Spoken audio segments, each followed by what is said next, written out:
Good morning, dear student. As in the continuation of P block element, we have started group 16, the oxygen family.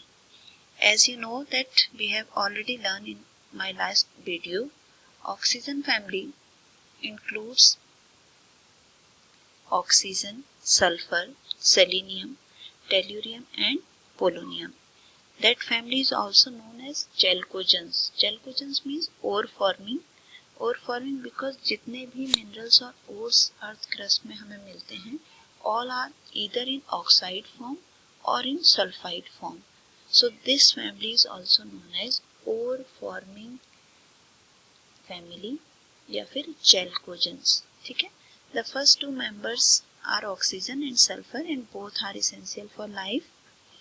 Both are non-metal and other three are metalloids. Polonium को कहीं पे कहा जाता है कि metallic character है, कहीं पे कहा जाता है कि ये नॉन मेटेलिक कैरेक्टर है. ठीक है. अदरवाइज ये मेटेलॉइड में ही आता है. नेक्स्ट, ओजोन ऑक्सीजन का ही कॉमन फॉर्म है, एलोट्रॉप है. इसको डिटेल में अभी पढ़ेंगे आगे हम. जनरली अपर एटमॉस्फेयर में मिलता है और प्रोड्यूस होता है कब? जब thunder storm that means lightning produce होती है तो ऑक्सीजन के कॉम्बिनेशन से ही प्रोड्यूस होता है ओजोन. ठीक है.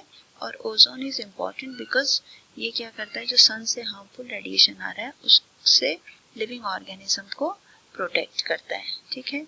नेक्स्ट आपका है इसमें सल्फर. सल्फर येलो कलर का सॉलिड है, नॉन मेटल, और बहुत सारे उसमें यूज होता है सल्फर, जैसे सल्फ्यूरिक एसिड बनाने में, या फिर क्योंकि सल्फ्यूरिक एसिड को कहा जाता है किंग ऑफ केमिकल. जब केमिकल्स सल्फ्यूरिक एसिड से बनते हैं तो मेन पार्ट उसका सल्फर है. जनरली फर्टिलाइजर वगैरह में भी यूज होता है.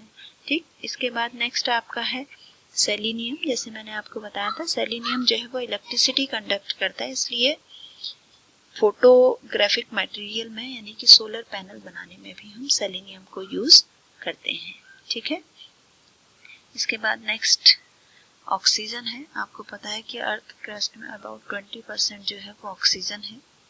इतने लार्ज अमाउंट में है तो बहुत सारे पर्पस के लिए ज़रूरी है, ब्रीथिंग के लिए ज़रूरी है, but also required for combustion, जैसा कि हम पढ़ चुके हैं. ये सारी चीज़ें मैं आपको पहले भी बता चुकी हूँ. अब जो सबसे इम्पॉर्टेंट पार्ट जो आज मुझे स्टार्ट करना है वो है ऑक्सीडेशन स्टेट. हमने लास्ट वीडियो में अपने पढ़ा था कि ये जो ऑक्सीजन फैमिली है इसका जो जनरल इलेक्ट्रॉनिक कॉन्फ़िगरेशन है वो आता है आपका NS2NP4. ऑक्सीजन के केस में 2S2 2p4, सल्फर के केस में 3S2 3p4, सेलेनियम में 4S2 4p4, फिर टेल्यूरियम के केस में 5S2 5p4, पोलोनियम में 6S2 6p4. मीन्स जितने भी एलिमेंट हैं ऑक्सीजन फैमिली के, सबके एंड में जो कॉन्फ़िगरेशन आता है वो आता है NS2NP4. या हम ये कह सकते हैं कि बैलेंस शेल में इसके 6 इलेक्ट्रॉन हैं. तो ऑक्सीडेशन स्टेट का मीन्स होता है कि किसी भी कंपाउंड फॉर्मेशन में कितने इलेक्ट्रॉन पार्टिसिपेट कर रहे हैं, चाहे वो शेयरिंग से हैं, चाहे वो इलेक्ट्रॉन डोनेट करने से हैं, इलेक्ट्रॉन एक्सेप्ट करने से, जितने भी इलेक्ट्रॉन पार्टिसिपेट कर रहे हैं उसको ऑक्सीडेशन स्टेट कहा जाता है. ठीक. ये जो ऑक्सीजन फैमिली है ये जनरली दो तरीके के ऑक्सीडेशन स्टेट शो करती है, एक पॉजिटिव और एक नेगेटिव ऑक्सीडेशन स्टेट. पहले नेगेटिव ऑक्सीडेशन स्टेट लेते हैं. Negative oxidation state means electron को एक्सेप्ट करना. ठीक. जनरल जो इलेक्ट्रॉनिक इसका नेगेटिव ऑक्सीडेशन स्टेट है वो है -2. आपने ऑक्सीजन की बहुत बार ली होगी ऑक्सीडेशन स्टेट. हमने लास्ट ईयर जब रिडॉक्स किया था तब भी हमने पढ़ा था. तो ऑक्सीजन 2 इलेक्ट्रॉन ले लेता है, H2O बनाता है ना, जैसे 2 इलेक्ट्रॉन एक्सेप्ट कर लेता है और नेगेटिव ऑक्सीडेशन स्टेट शो करता है. लेकिन ये नेगेटिव ऑक्सीडेशन स्टेट जो है वो सिर्फ ऑक्सीजन और सल्फर में कॉमन होती है. बाकी जो है बहुत रेयर केस में या बहुत कम माइनस ऑक्सीडेशन स्टेट शो करते हैं. रीज़न क्या है? इलेक्ट्रोनेगेटिविटी. ऑक्सीजन और सल्फर की इलेक्ट्रोनेगेटिविटी ज़्यादा होती है इसलिए वो नेगेटिव ऑक्सीडेशन स्टेट शो कर सकते हैं. बाकी एलिमेंट की इलेक्ट्रोनेगेटिविटी कम है तो इसलिए वो नेगेटिव ऑक्सीडेशन शो करने की टेंडेंसी उनकी कम हो जाती है. ठीक है। यहीं पर एक ऑक्सीडेशन स्टेट ये और शो करते हैं, वो है -1, और वो सिर्फ कौन शो करता है? ऑक्सीजन। वो भी किसके केस में? परऑक्साइड के केस में। परऑक्साइड होता है जहाँ पे ऑक्सीजन और ऑक्सीजन के बीच में सिंगल बॉन्ड हो, इसको हम परऑक्साइड कहते हैं। इस समय इन दोनों की ऑक्सीडेशन स्टेट जो है वो -1 काउंट होती है। ठीक हो गया। तो ये है नेगेटिव ऑक्सीडेशन स्टेट। -2 कॉमन है ऑक्सीजन और सल्फर में, बाकी में कॉमन नहीं होती। -1 सिर्फ ऑक्सीजन में शो होती है, वो भी परऑक्साइड के केस में। अब हम आते हैं पॉजिटिव ऑक्सीडेशन स्टेट की तरफ।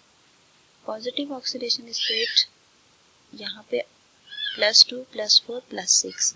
अब यहाँ पे ना ही ये इलेक्ट्रॉन डोनेट करेगा, ना ही ये इलेक्ट्रॉन एक्सेप्ट करेगा, ये सिर्फ इलेक्ट्रॉन की शेयरिंग करेगा। ठीक है। पॉजिटिव ऑक्सीडेशन स्टेट में ये इलेक्ट्रॉन की शेयरिंग करेगा, क्योंकि ये नॉन मेटल्स हैं। अगर हम मेटल्स की बात करते हैं, सोडियम या फिर मैग्नीशियम, उसमें अगर +2 ऑक्सीडेशन स्टेट है, इसका मतलब वो इलेक्ट्रॉन डोनेट कर रहे हैं, लेकिन ये इलेक्ट्रॉन डोनेट नहीं कर सकता क्योंकि साइज इसका बहुत स्मॉल है, तो ये शेयरिंग करता है। तो ये +2 +4 +6 सब क्या है? ये शेयरिंग ऑफ इलेक्ट्रॉन है। तो कैसे शो करता है? देखिए, ये है NS2 और NP4 को हम ऐसे लिख सकते हैं ऑर्बिटल फॉर्म में। 1 2 3 पहले हमने फिल किया अकॉर्डिंग टू हुन्स रूल, फिर इसकी पेयरिंग कर ली। ठीक। अगर बॉन्डिंग में सिर्फ यही दोनों इलेक्ट्रॉन पार्टिसिपेट कर रहे हैं तो इसकी ऑक्सीडेशन स्टेट हो गई +2। ठीक है। अगर ये वाला इलेक्ट्रॉन जंप करके आगे जो खाली ऑर्बिटल्स हैं, वैकेंट ऑर्बिटल्स हैं, d ऑर्बिटल s के आगे खाली होगा, अगर वहां चला जाता है तो 4 हो गए अनपेयर्ड। जब 4 अनपेयर्ड हो गए तो 4 से बॉन्ड बना सकता है +4। अब अगर हम बात करें ऑक्सीजन फैमिली में से, ऑक्सीजन के पास क्या है? 2s 2p 2d तो होता नहीं है, तो ऑक्सीजन के केस में ये वाला जंप नहीं हो सकता। इसका मतलब ऑक्सीजन +4 कभी शो कर ही नहीं सकता। ठीक है। इसी तरीके से अगर हम बात करें +6 की, +6 के केस में क्या होगा? ये वाला इलेक्ट्रॉन भी जंप करके यहाँ चला गया, ये भी जंप करके यहाँ चला गया, तो 6 इलेक्ट्रॉन है जो अनपेयर्ड हो गए। जब 6 इलेक्ट्रॉन अनपेयर्ड हो गए तो ऑक्सीडेशन स्टेट कितनी हो गई इसकी? +6। तो ऑक्सीजन जो है वो तो सिर्फ क्या शो कर सकता है? -2 -1 और +2। जबकि सल्फर शो कर सकता है -2 +2 +4 और +6, क्योंकि उसमें आगे वैकेंट d ऑर्बिटल्स हैं। ठीक है। तो ये कॉन्सेप्ट आपके समझ में आ गया अगर ऑक्सीडेशन स्टेट वाला।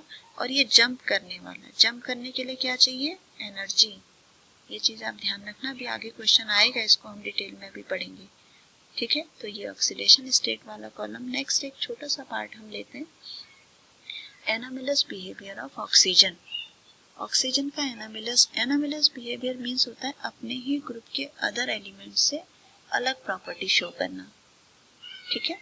तो अलग प्रॉपर्टी शो करने के रीजन जैसे हमने नाइट्रोजन में भी पढ़े थे कि क्या क्या रीजन होते हैं। एक तो स्मॉल साइज है, हाई आयोनाइजेशन एनर्जी है, इलेक्ट्रोनेगेटिविटी हाई है, हाई इलेक्ट्रॉन डेंसिटी है, और दूसरा इसमें वैकेंट d ऑर्बिटल नहीं है।